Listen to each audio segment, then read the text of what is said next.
Hi everyone, today is a short intro to junk journaling. I'm not a professional, but I'm going to share a few tips and I hope they'll help. And I'm using this kit called Moonlit Forest. It's available on my Etsy store. It's an instant download, so you can print out the pages and start straight away. It comes with journal pages, journal layers, writing pages, pockets, tags, ephemera, and much more.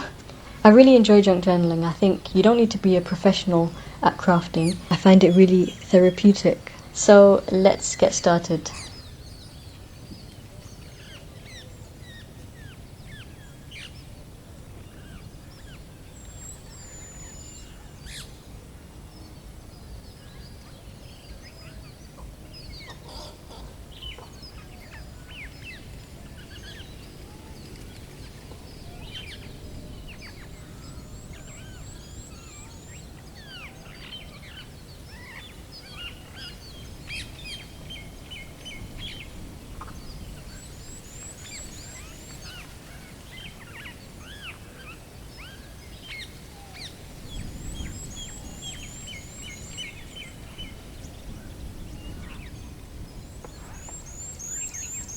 I've printed the layers double-sided on card. However, you could use paper and print it on one side each, and then you could stick both together using glue. I've just shown you here how I've just stuck them back to back, so you get the writing paper on the inside and the illustrations on the outside, which is really nice. I just love the contrast between the night sky and the journal writing pages inside. You could actually use your own tea-stained filler pages if you like. It would make the junk journal so much more thicker.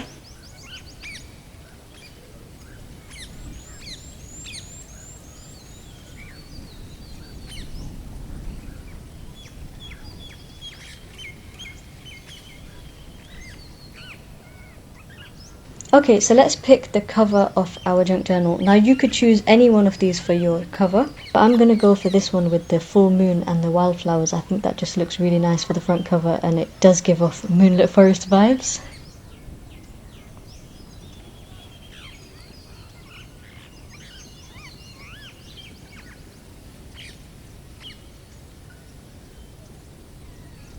So let's move on to binding our journal. There are a few ways you could bind your journal to hold all the pages together, and some people use twine or ribbon, and you could simply just tie that in the center of the pages to hold it together. However, I feel that the pages could still move like this, so my favorite way of binding the pages is by using thread or a thick string. Now I only have thread on me right now, so I'm going to have to improvise. You want to make sure that your needle isn't too thin, otherwise it could break. So I'm just going to thread that through the center, and then through the bottom and the top, and back through the center from where we started, and then you could just tie it and trim the tails off.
Okay, so I have backed my corner pockets using card because I forgot to print it out on card.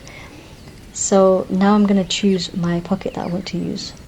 I'm thinking to use the lighter colour, give it a bit of a contrast.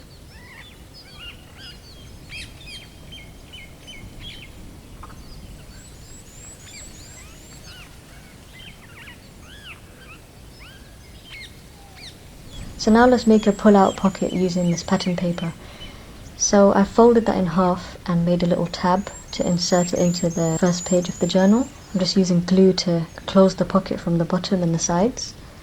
And you can put tags in there. You can add washi tape. I'm just adding some forest themed washi tape. You can add whatever you have at home. You can even tie twine around the pocket or ribbon, whatever you feel looks best. These are just a few ideas to help you with your journal.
You can write in the journals, you can write on the tags or the journal itself.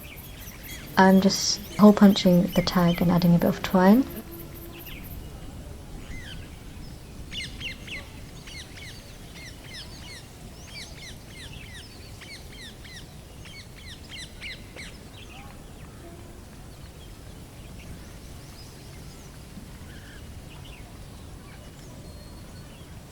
Now I'm just making a loaded pocket and I'm folding all three sides in and gluing that together, and then you can insert the large tag that comes with it and the smaller rounded tags into the pockets.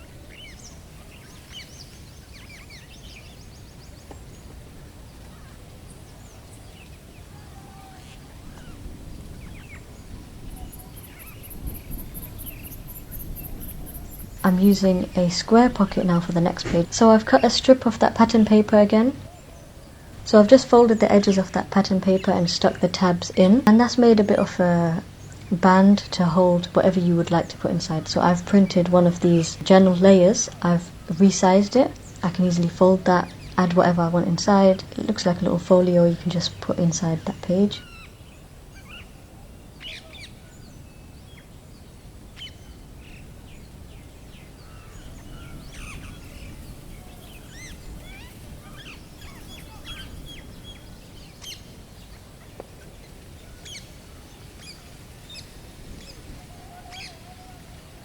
And there we have it. I've shown you how to do 2 pages, and you could really add a lot more to this journal. And I hope you enjoyed this video, and I'll see you next time. Bye!